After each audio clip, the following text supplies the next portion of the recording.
प्यार सिर्फ नाम नहीं बल्कि एक एहसास की तरह होता है, वही एहसास जो आरती की रगों में पति अरविंद के लिए दौड़ रहा था।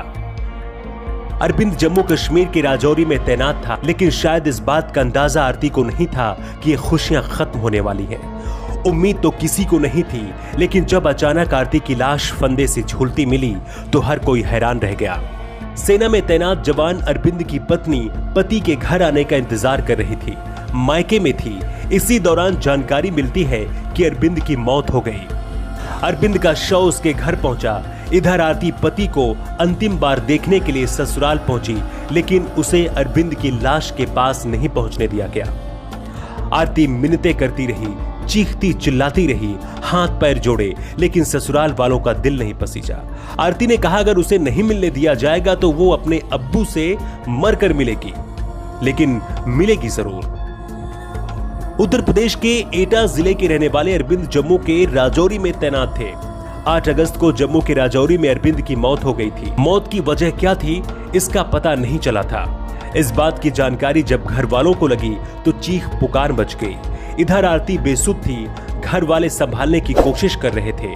अरविंद का शव सेना द्वारा घर पहुंचाया गया। इसके बाद आरती अरविंद से मिलने ससुराल पहुंची थी, लेकिन आरती को घर के बाहर ही रोक दिया गया। जो पति देश के लिए अपनी जान कुर्बान कर दी, जो अरविंद कभी दूर नहीं होने का वादा किया था, आज उसी पति से आरती को मिलने नहीं दिया जा रहा था। अरविंद का अंतिम संस्कार 10 अगस्त को किया गया, लेकिन अंतिम संस्कार में आरती को शामिल नहीं होने दिया गया। इस दौरान सबके सामने आरती ने हाथ जोड़े, लेकिन कोई असर नहीं हुआ। आरती ने चीख चीख कर कहा था कि अगर उसे नहीं मिलने दिया जाएगा तो मैं अपने अब्बू से मरकर मिलूंगी। आरती अरविंद को प्यार से अब्बू बुलाती थी, वही अब्बू जो अब हमेशा हमेशा के लिए अकेला छोड़कर आरती को चला गया था। अरविंद के अंतिम संस्कार की आग शांत भी नहीं हुई थी। इधर उसी रात करीब 3 बजे आरती ने फांसी का फंदा लगाकर खुदकुशी कर ली। आरती को अंतिम बार अगर अरविंद से मिलने दिया जाता तो शायद इस वारदात को आरती अंजाम नहीं देती। पहले पति की मौत, फिर सबके सामने अपमान शायद वो बर्दाश्त नहीं कर सकी।